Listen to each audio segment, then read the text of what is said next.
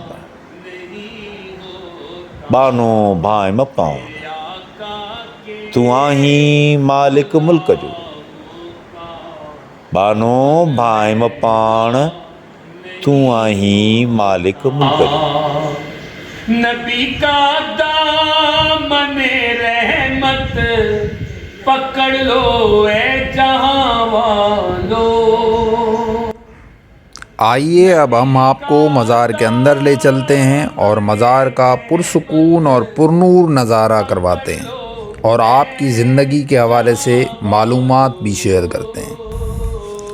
آپ کا اسم گرامی حضرت سید غلام نبی شاہ رحمۃ اللہ علیہ ہے۔ آپ کے والد کا اسم گرامی حضرت سید غلام محمد شاہ رحمۃ اللہ علیہ تھا۔ ہوتا رہے جب تک یہ ہاتھوں میں